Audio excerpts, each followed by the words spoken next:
Aleluia, que palavra abençoada, irmão. Só vi um amém. Boa noite a todos.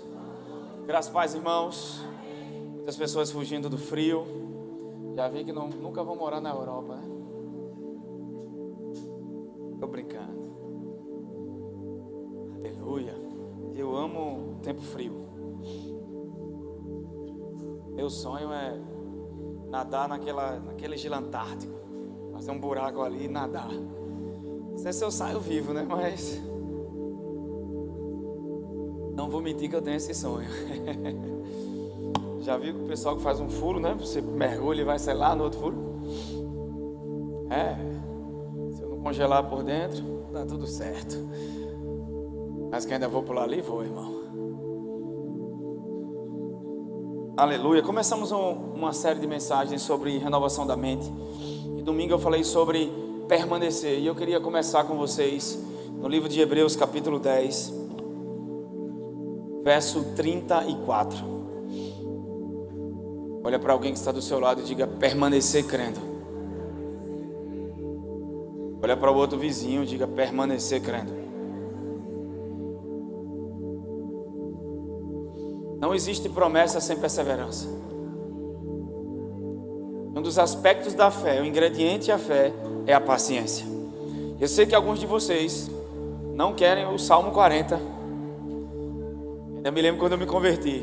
Irmão, dá um versículo para mim. Na igreja que eu fazia parte, a gente tinha muito esse costume de dar um versículo. E geralmente quando a gente tinha reuniões, eu encontrava alguém, rapaz, apresentando uma palavra de Deus. Aí a pessoa não estudava a Bíblia, já decorava aquele Salmo 40.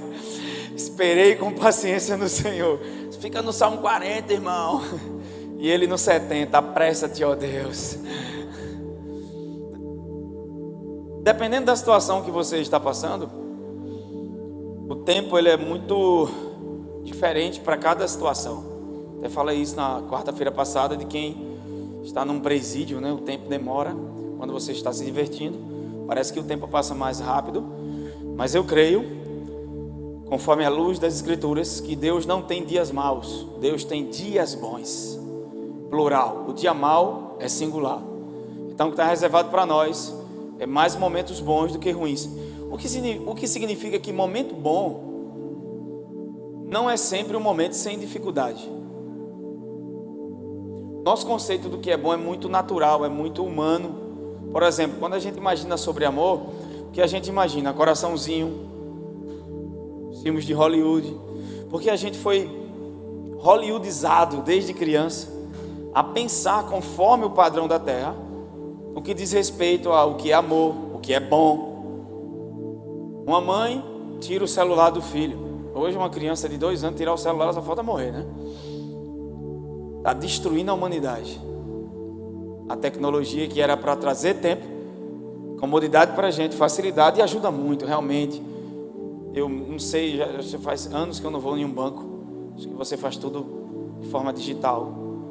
Questão de vendas, e existe um benefício muito grande nisso. Mas o celular ele é projetado para nos viciar. Veja como é difícil chegar em casa de noite e deixar o celular descarregar. O celular começou a descarregar, a gente quer carregar. Agora, renovar a mente a gente não faz, né? Uma bateria de celular a gente não permite que descarregue. Nossa vida espiritual, muitas vezes a gente não alimenta. Isso choca, né? Também não é para te ferir, mas é para te levantar mesmo. Nada no esforço você consegue manter. Precisamos da ajuda do Espírito Santo e da graça de Deus para todas as coisas. Até para isso. Quando Deus te revela algo que você precisa fazer, você tenta já com o seu esforço mudar aquilo. É por isso que você não consegue. E aí você vai para Deus em comunhão. Espírito Santo, eu preciso da tua graça. Eu dependo de você para isso. E aí você vai conseguir. Amém? Só que a gente vive uma geração também que é uma geração micro-ondas. A moda hoje existe, amanhã não existe mais. Me lembro que nos anos 80 a calça era boca de sino. Hoje, eu acho que há uns 2 anos atrás, a calça era boca de... Como eu posso dizer aquilo? Funil não. De graxa, porque tem que botar graxa para entrar na perna, entendeu? De tão apertada que ela se tornou. E depois a moda mudou de novo, e agora está uma mistura danada. Calça com boca de sino, a moda vai e vem, o mundo vai e vem, é muito rápido os padrões da terra. A nossa cultura em si é uma cultura para ontem. Mas a Bíblia nos ensina a permanecermos. Até porque tudo que a gente está vivenciando agora não é o nosso estado final. São momentos. O apóstolo Paulo diz em 2 Coríntios 4:18: não atentando nós nas coisas que se veem, mas nas coisas que não. Porque tudo que eu vejo é passageiro. Eu tenho uma notícia boa, vai passar, irmão, essa luta. Como também os momentos bons vão passar. E é por isso que Deus é um Deus de coisas novas. É novidade de vida todos os dias. Em tudo Ele está tentando nos ensinar. Mas nós fomos criados não para fracassar, somente para crescer. E cada vez que a gente começa a crescer, a gente começa a transbordar a nossa volta. A gente para de viver uma vida egoísta e começa a transbordar. Jesus disse que nos últimos dias o amor de muitos se esfriaria. Por que Ele disse isso em Mateus? Nos conselhos finais ali, antes da sua morte, falando sobre os fins dos tempos. Porque Ele sabia que os homens iam sair da maior esfera espiritual que existe, que é o amor, e iam cair para os sentidos. Mas eu tenho uma palavra para você essa noite. Amém? Mas Deus não nos chamou para andar nos sentidos. Nós andamos pelo que vemos ou pelo que cremos.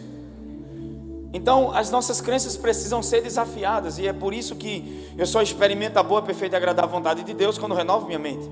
Quando eu permito que a palavra de Deus, que é a verdadeira verdade, comece a transformar meu entendimento. E aí a minha percepção vai mudar, minhas convicções vão mudar. Você vai enxergar além dos fatos naturais. Isso é fé. Ver a partir da maneira que Deus enxerga. Você pode olhar para um gigante e morrer de medo. Ele tem 3 metros de altura. Mas quando você está em fé, você olha para o gigante e não vê um gigante. Você vê uma promoção.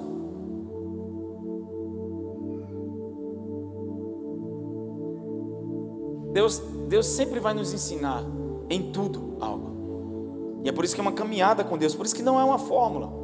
E a fé de ontem já não serve para hoje. Ela me dá experiência, maturidade de lembrar. E a lembrança é algo muito importante, que a gente se esquece rapidamente de tudo que Deus já fez.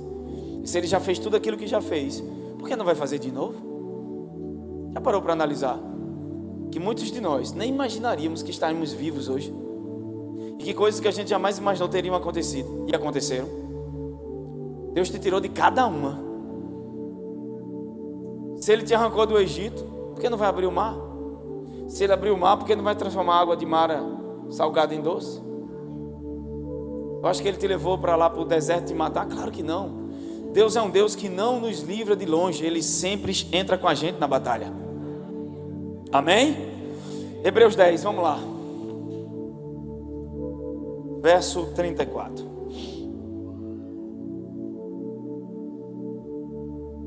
Então o ingrediente da fé é a paciência. Quando você está no descanso, o tempo não te atinge mais. Abraão creu contra a esperança. Hebreus 4, verso 17 e 18. Crer contra a esperança, Hebreus 4, 19 ao 20. Crer contra a esperança não tem mais tempo, ou seja, passou do prazo. Sabe aquela coisa que o cara está com quase 90 anos de idade, não tem nem vitalidade mais para isso, e a mulher que já era estéril nova, que não deu a luz nova, quanto mais agora idosa. Parece que quando fica mais impossível é que Deus mais gosta. Alguém já notou isso? Ou só eu? Tanta gente para Deus fazer uma nação. Se ela pegar um casal de jovens, Deus pega um casal de idosos e a mulher estéril. Quando Deus te chama, a prova que Ele te capacitou é porque Ele te chamou. A provisão está na visão. Tem coisas que você não precisa correr atrás, já fazem parte do plano. Deus só quer que você siga o plano. Amém? Mas no processo, porque entre o propósito e o plano existe o processo. No processo é que está a chave. A gente aprender a ministrarmos a nós mesmos diante do Senhor. Eu vou falar um pouco sobre a vida de Davi, que eu comecei domingo, e isso me chocou. Vamos lá. Não abandoneis, portanto, a vossa confiança. Ela tem grande recompensa, galardão. Quantos de nós começamos como Pedro, andamos por cima das águas, confiando em Deus, e no meio do caminho começamos a afundar porque racionalizamos? Quantas pessoas começam acreditando, crendo, e quando vêm as circunstâncias, na verdade, você só vai saber no que realmente acredita quando a pressão chegar. As pressões, elas não revelam só minhas emoções, mas minhas crenças. Verso 36. Comecei do 35, vai ao 36. Com efeito, tendes necessidade de quê? Necessidade de quê? Perseverança, para que, havendo feito a vontade de Deus, alcanceis a... Diga, não existe promessa sem perseverança.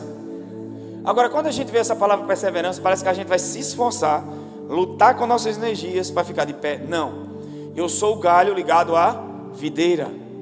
Da mesma forma que eu recebi a promessa, depende do Senhor para receber, eu dependo do Senhor para permanecer. Amém? E a chave para permanecer é para onde eu olho. Estava de tarde meditando em algo e o Senhor me deu uma palavra importante. Aleluia. O Senhor, Deus pode fazer além de suas orações e imaginações. Deus sempre faz além das nossas imaginações e orações.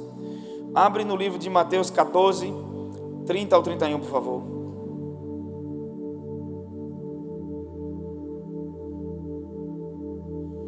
Está na hora de experimentar favor e graça e a bondade de Deus na sua vida. Está na hora da gente parar de viver teologia sem experiência.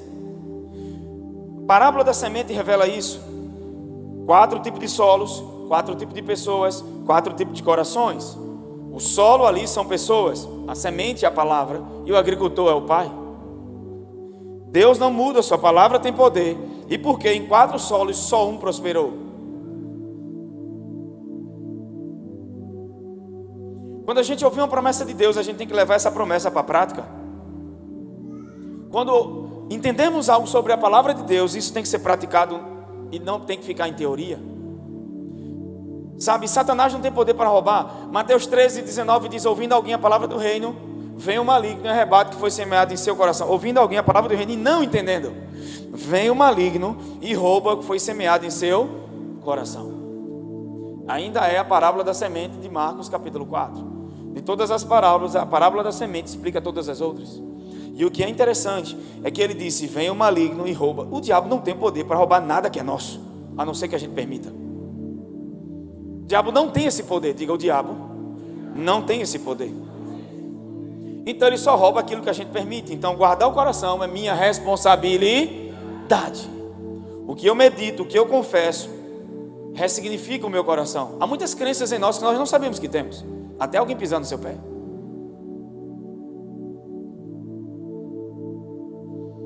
Vamos embora.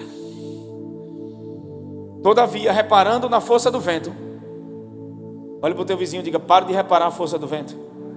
Está na hora de reparar a força do seu Deus. Sabe por que Abraão permaneceu crendo em Deus? Não é porque ele era bom demais, não. Ele errou muitas vezes, oscilou muitas vezes, mas é porque a Bíblia diz que ele creu contra a esperança, porque foi fortalecido na fé, dando glória a Deus. Não atentou para o corpo de Sara, nem para o seu corpo. Para de considerar as circunstâncias à sua volta. Quando é que você vai considerar o que Deus falou? Não tem como ter fé considerando o que eu vejo. Eu tenho que ter fé considerando o que Deus diz, porque o que Deus diz é sustentado pelo seu caráter. Receber a promessa não significa que eu vou possuí-la, mas conhecer o caráter de quem prometeu, sim. E o convite à fé não é só saber que Deus existe, até o inferno sabe. Hebreus 11:6 diz que sem fé é impossível agradar a Deus. É necessário que aquele que se aproxime creia, mas até o diabo crê. Creia que Ele existe e é o que galardoar. Aqui fala da natureza, de como Ele é bom. Por isso que Hebreus está dizendo: olha, não abandone a vossa fé, ela tem galardão. Por quê? Porque a minha fé não está baseada em meus esforços, está baseado nele. Só que eu percebo algo: Satanás vai usar o que é visível, vai usar os sentidos físicos, vai usar o que é tangível aos olhos. Deus usa aquilo que não se vê. Por isso que Paulo diz: viva a partir do que não se vê, não atentando na hora das coisas que... Mas o que tem influenciado nossa vida, O que a gente vê, percebe, ou aquilo que não se vê? Deus disse para mim: vocês passaram um tempo demais considerando suas circunstâncias, está na hora de considerar o seu Deus. Olha para alguém e diga: está na hora de considerar aquele que fez a promessa. E você não vai considerar aquele que fez a promessa olhando ou sentindo o vento forte. Pedro andou por cima das águas porque olhou para Jesus. Amém? E o chamado à fé não é viver uma vida no seu esforço, é uma vida onde você tem comunhão olhando para o autor e consumador da fé. Fixando os olhos, não é olhar corriqueiramente, é olhar fixamente. O trabalho do inimigo é desviar os teus olhos da fonte de fé. Quem é o autor da fé? Jesus. Teve medo e começando a afundar, gritou: Senhor, salva-me. Verso 31. Jesus estendeu imediatamente a mão. Pedro realmente afundou, mas era o que estava mais próximo de Jesus e foi o primeiro a ser salvo. Ainda que ele falhou, mas foi o primeiro a ser salvo. E que bom que Jesus estava lá. Jesus estava no sobrenatural, Pedro está no natural. E Ele ama quando a gente se dispõe para ir para esse lugar. Deus sempre anda a partir do sobrenatural. Nós andamos a partir do natural. E Ele está nos chamando todos os dias a andar no sobrenatural. Pedro se dispôs. Senhor, se é você, deixa eu ir. Ele: venha, é tudo que eu quero. Só que Jesus não deu um curso de andar sobre as águas. A gente quer todos os detalhes para não depender mais de Deus. Por que você não confia num dia de cada vez, sabendo que Deus está cuidando de tudo? Por que você quer resposta para o amanhã? Apesar de que algumas coisas você não precisa mais de resposta, mas é mais de atitude. Tem coisas que você não vai mudar tolerando, vai mudar agindo. Por que você clama a mim, Moisés? Diga aos filhos de Israel que macho, não é hora de orar, é hora de estender a vara.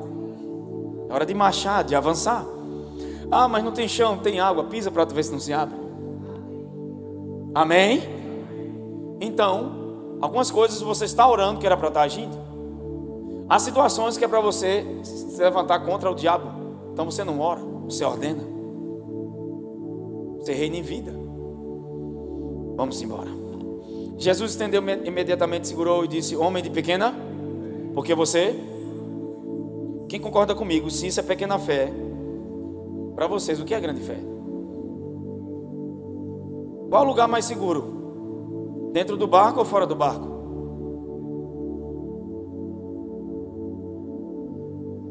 Precisa de mais fé para sair ou para ficar no barco? Sério? A gente não pode dizer que quem ficou no barco também não cria. É ou não é? Porque eu acredito que fé para ficar é mais difícil. Algumas situações, permanecer é mais difícil que ir. Amém? Não há uma teologia explícita para isso. E é por isso que é pelo Espírito.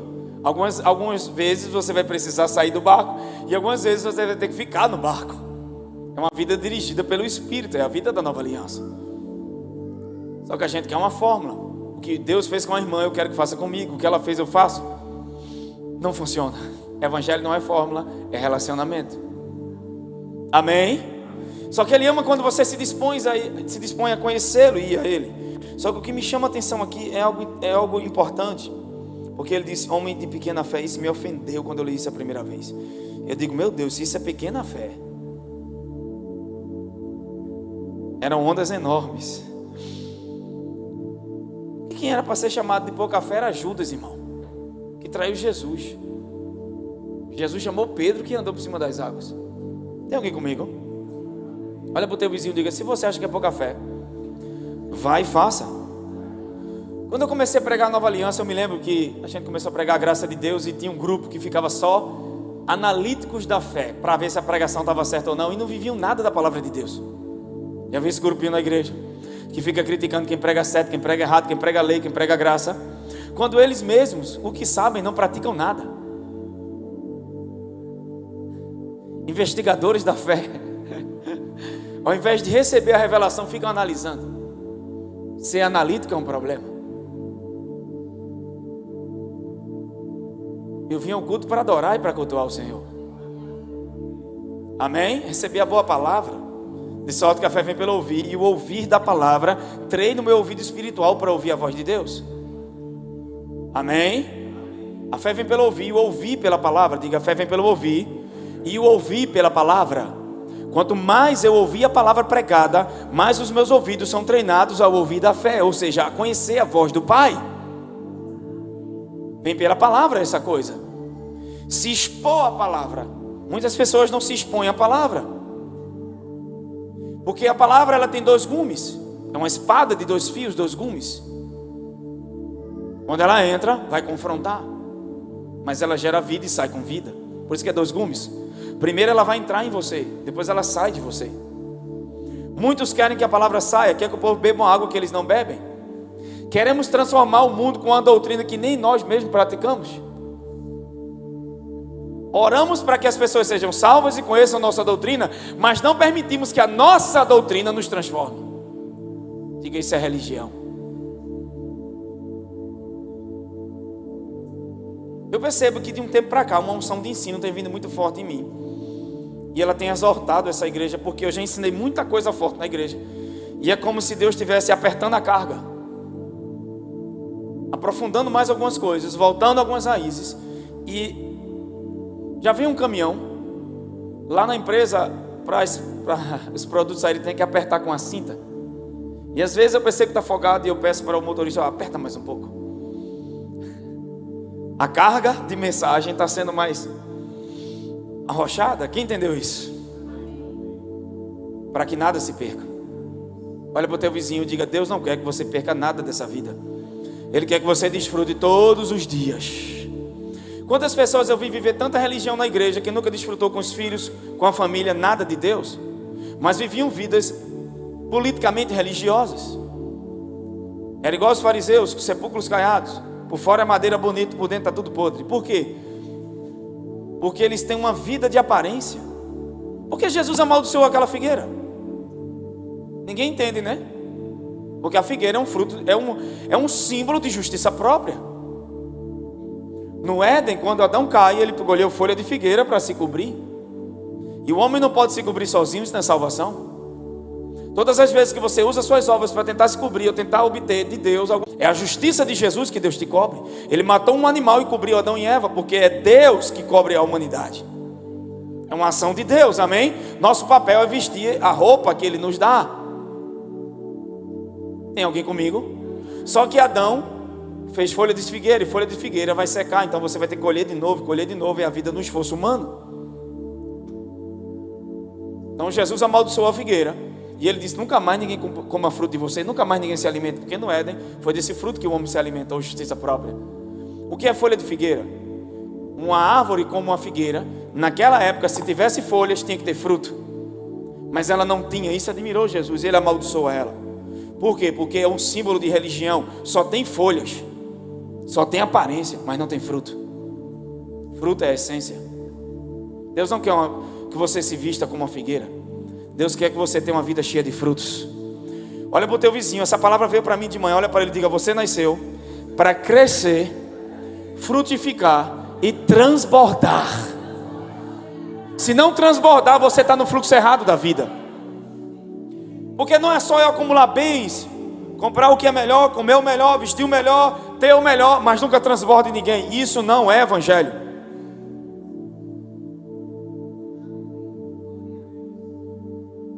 Todo lugar que Deus me leva de autoridade é para transbordar na vida dos outros.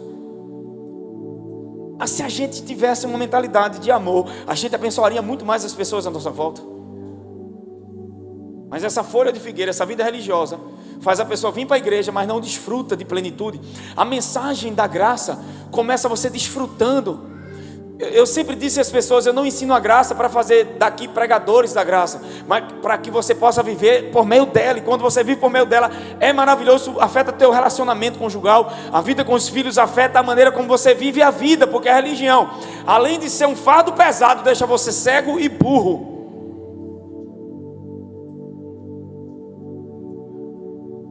Tampa os olhos de uma forma, cega de uma maneira, que você está perseguindo Jesus, achando que está fazendo o que é certo, igual a Paulo. Você fica tão cego que você não percebe.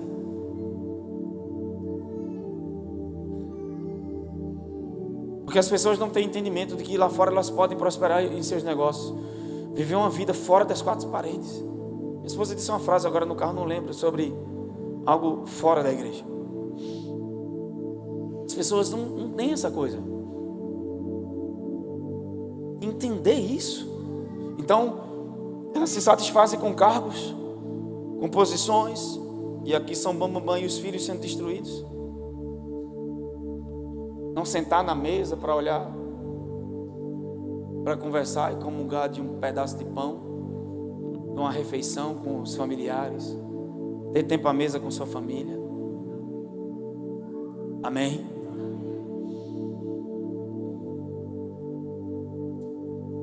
Os nossos são meio... Já estavam mandando mensagem. Hoje é o último dia de férias. Vocês têm que jantar com a gente. Eu disse, o culto hoje termina mais tarde. Entenda algo, irmãos. Não deixa para viver amanhã o que Deus está te proporcionando hoje.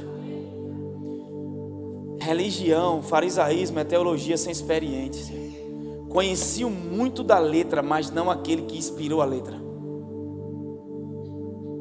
Conheciam as escrituras, mas não conheciam quem escreveu as escrituras. Teologia sem experiência. Nós vivemos uma geração de tanta revelação, de tanto conhecimento, mas sem prática alguma. Pessoas cheias de conhecimento sem prática. Eu não preciso de teologia. Minha teologia não muda Deus. Eu também não posso criar uma teologia baseada na minha imagem, na minha imaginação sobre Deus. Ou Deus é bom, Ele não é, mas Ele é. Amém? Diga assim, Jesus é a teologia perfeita.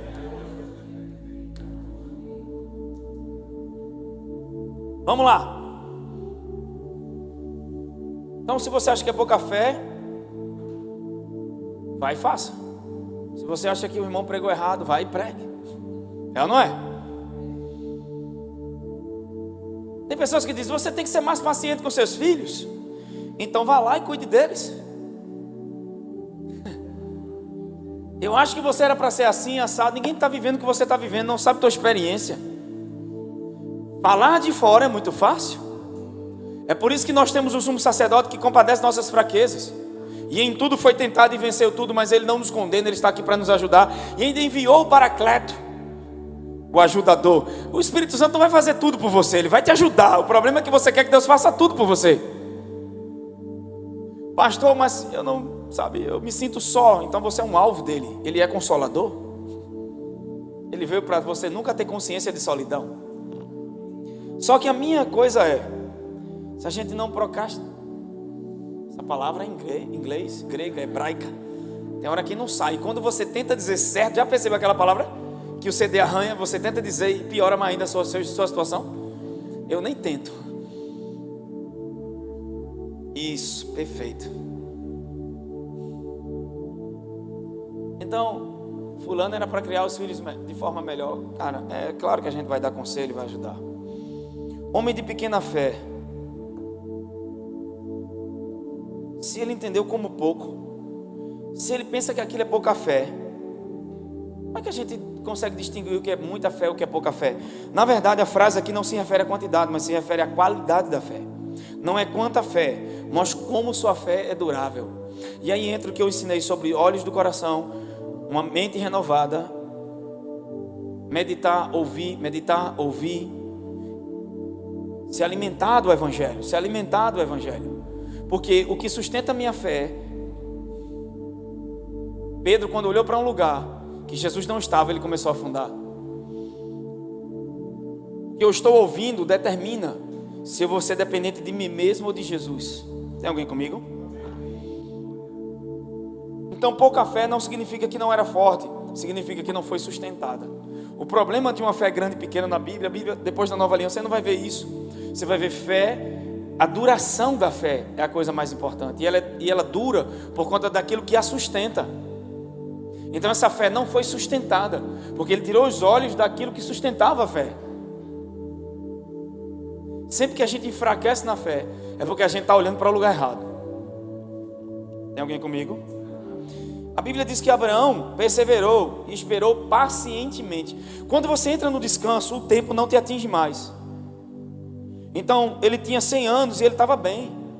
Porque já era conta. Já pensou aquele boleto que é para pagar ontem? Porque uma coisa é aquilo que você ainda tem 30 dias para resolver. E aquilo que já atrasou. Então, Abraão não era só um boleto atrasado de 30 dias. Era um cara que, se com 60 não conseguiu, com 70, com 80 e agora com 100. Mas Deus pode fazer em um dia o que Ele não fez a vida toda. A Bíblia diz que veio uma unção sobre Abraão. Todas as células do seu corpo foram rejuvenescidas e o corpo de Sara também. Irmão, Sara foi paquerada com 80. Eu profetizo aqui na vida das mulheres. As solteiras, as casadas, fiquem no seu lugar, pelo amor de Deus. Amém. Eu estou falando também sobre, você vai precisar nem de botox, fazer harmonização facial. Glória a Deus. Ninguém dá um glória a Deus, tá bom, então gaste seu dinheiro com botox, tá bom. É uma promessa, amém. Você chegar à sua velhice com saúde, irmãos. Não é chegar à sua velhice cuidando da sua saúde, é chegando à velhice com saúde. Isso é uma herança do Senhor na nossa vida. Amém.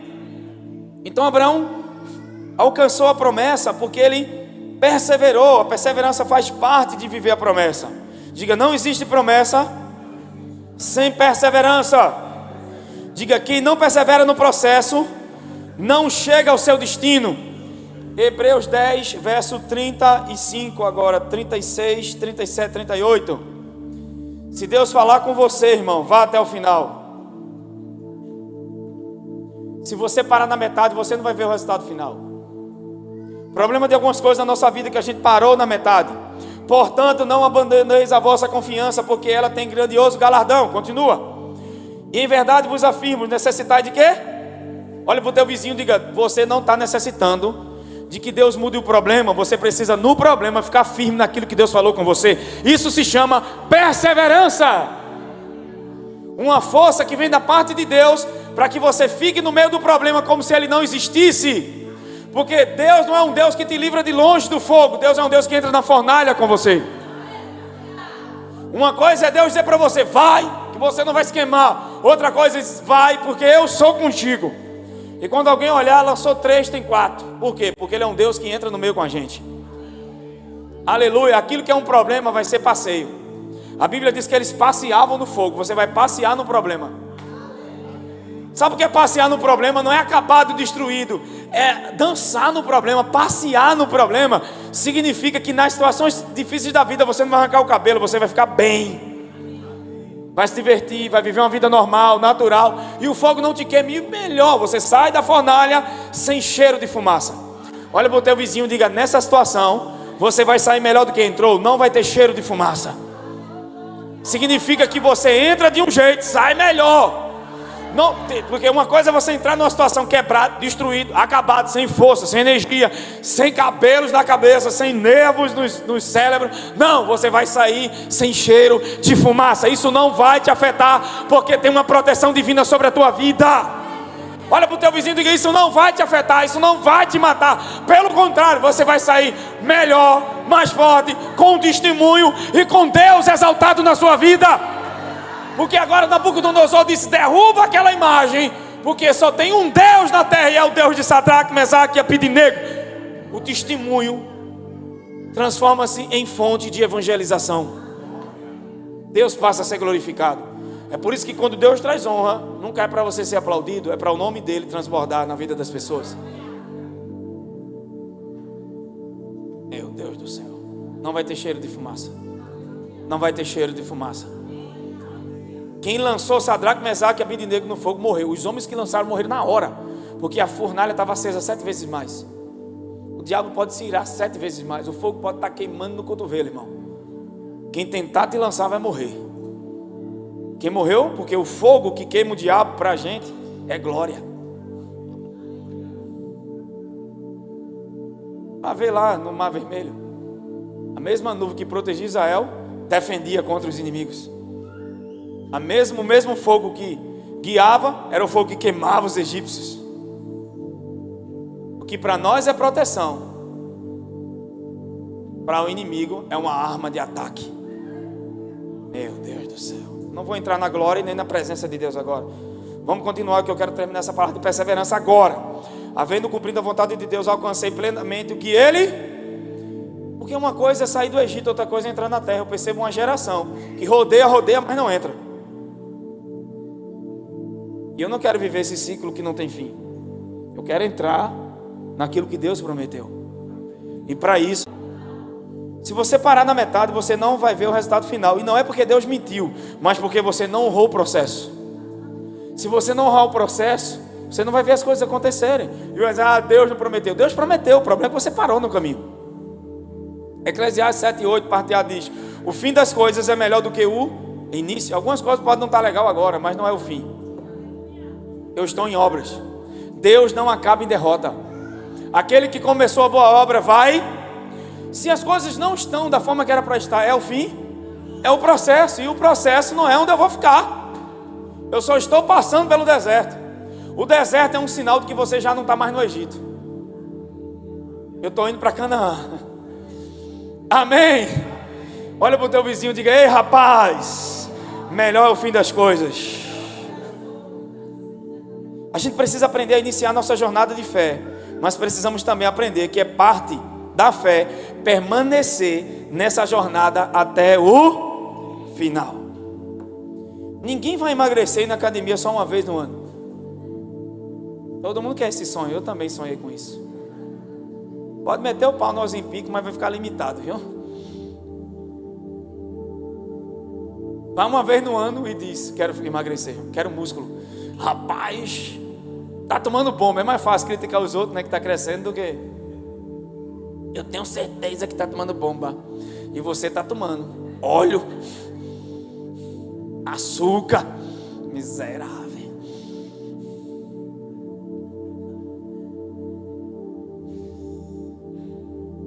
Você nunca vai terminar aquele curso de inglês se cancela a matrícula depois da primeira prova. É permanecendo firme no propósito que você alcança o êxito. Tem alguém comigo? Sabe o que é que Deus disse? Ainda que se levante o espírito do governador, que eu me cale e não saia da porta. Não importa o que está acontecendo à tua volta, fica com aquilo que Deus falou com você. Daniel 12:13, coloca na tela. Tu, porém, segue o teu caminho pois descansarás, e ao fim dos dias te levantarás para receber a tua... Pega o dedo de profeta, isso aqui eu vou profetizar para alguém. Pega o dedo de profeta, olha para essa pessoa e diga: meu irmão, tu, porém, vai até o fim. Diga: tem descanso no processo, tem herança no processo. Diga: tem coisas maiores te aguardando. Olha para o teu vizinho e diga: mas eu estou sentindo dor. Diga: mas eu estou sentindo dor. Olha para ele e diga: mas eu estou sentindo dor. Diga: as dores são indicadores que alguém vai dar à luz a algo extraordinário. Uma criança para nascer, o indicador que a mãe está perto de dar à luz são dores de parto. Algumas coisas que você está sentindo são desconfortáveis, porque o diabo sabe que está nascendo algo muito grande. Toda vez que você está perto de algo muito grande, perceba, as pressões aumentam.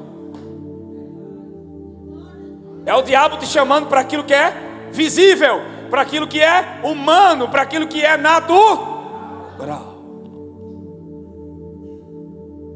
Deus está falando com alguém aqui. Somos chamados à perseverança. Verso Hebreus 10, 37, 38, por favor, para encerrar. Tu, porém, segue o teu caminho até o fim. Somos chamados à perseverança, convidados a uma vida de constância no Senhor. Eu não vou, vai dar tempo de entrar em Davi, eu vou deixar para domingo. Tem umas coisas sobre Davi, eu quero entrar com vocês. Pois dentro de pouco tempo, olha para o teu vizinho, profetiza para ele, diga: dentro de pouco tempo, o que há de vir virá, e não tardará mais. Diga: fica firme. Diga: as tempestades, os ventos contrários, as dores, são indicadores que está nascendo algo muito grande. Permanece crendo. O diabo quer tirar você desse lugar, o diabo quer mexer, mas sabe aquele projeto, sabe aquele negócio, sabe aquela assinatura, sabe aquelas portas, sabe aquelas coisas que estão reservadas para aqueles que permanecem. E Abraão permaneceu por porque ele não olhou para o seu corpo. Você nunca vai permanecer enquanto olhar para o vento, enquanto olhar para a situação. Se você olha para ela afunda, mas se você olhar para Jesus, se você olhar para a promessa, gastar tempo com a promessa. Eita, Sara já tem 90, eu tenho 100. Não, mas é fiel quem prometeu. Quem prometeu cumpre. Eu sei em quem tenho crido. Vai passar ao céu e a terra, eu vou contar as estrelas. Não, eu vou olhar para aquilo que não se pode contar. Por quê? Porque Deus não me quer olhando para o meu corpo. Deus me quer olhando para a promessa. Deus me quer olhando para o sobrenatural. Tem alguém aqui que Deus está chamando da razão. O que você viveu não vai se comparar com o que vai viver agora. O teu primeiro estado terá sido pequeno em comparação a esse último estado. A glória da segunda casa não é só sobre casa, sobre coisas nossas. Está falando de Jesus, a queda de Adão e a glória do segundo filho. Meu Deus, nós estamos numa aliança superior. É a glória da segunda casa. Quem está comigo aqui hoje? Diga para o seu vizinho, um pouco cheio de tempo. Às vezes o anjo está virando a esquina. Fica firme. Olha para o seu vizinho, fica firme. Pega no ombro dele e diga, fica firme. Fica firme. Talvez você não está gostando do meio de transporte, mas Deus está te levando para onde sempre disse que te levaria. Você queria chegar no navio, mas foi numa tábua do barco. O importante é que tu estás vivo. E aquele que prometeu, o importante é que você está vivo e respirando. Você ainda pode se tornar tudo que Deus criou você para ser. Você ainda pode viver, você ainda pode sonhar. E Deus tem sonhos maiores e melhores. Você pensa que acabou, minha vida vai ser só de sofrimento. Isso é uma crença. Deus quer ressignificar as tuas crenças, mudar a tua mentalidade, para que você entre no novo. Você pode estar preso numa cisterna, pode estar todo mundo contra você. Você lá dentro está dizendo, alegrai-vos no Senhor. Eu posso todas as coisas naquele que me fortalece. Eu aprendi a ter, não ter. Eu sei passar toda e qualquer situação. Por quê? Porque em mim foi construída uma estrutura de fé. Não uma vida religiosa, mas um estilo de vida convicto naquele que fez a promessa. Diga, eu não tenho uma religião. Eu estou sendo construído a um estilo de vida de fé. Um estilo de vida conforme o reino dos céus, o governo celestial. Fica de pé em nome de Jesus. Queria chamar o louvor aqui à frente.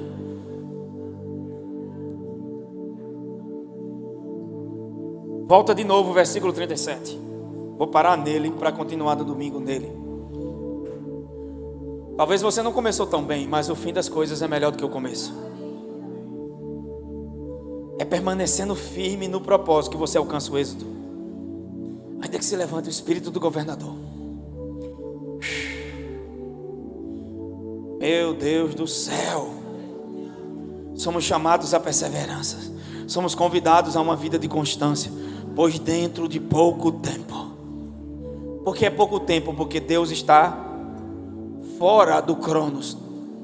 Deus está fora do tempo. Deus não é regido pelo tempo, você sim. Mas Ele pode transformar algo em vinho, acelerar coisas que eram para ser em 20 anos em uma fração de segundo. Como Ele pode tardar algumas coisas.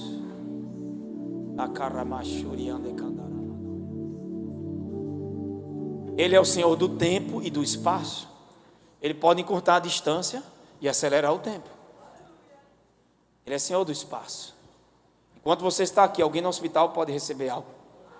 Enquanto você está aqui, alguém na sua casa pode receber algo. Enquanto você está aqui adorando ao Senhor na sua casa agora, online, em outro estado, alguém pode estar recebendo algo. Pois dentro de pouco tempo, aquele que vem virá. E não, olha para o teu vizinho e diga, falta um pouquinho de tempo. Diga, está tão perto. Diga, medita mais um pouco. Continua crendo. Continua vindo servir. Continua vindo adorar. Permanece. Aprende um pouquinho mais sobre Jesus. Continua um pouquinho adorando mais. Continua. Há uma palavra rema essa noite dizendo, ei, fica firme. Não seja movido pelo que está vendo, pelo que está acontecendo. Oh meu Deus, tem galardão, tem coisas para se manifestar nessa estação. E Deus não quer que você fique de fora.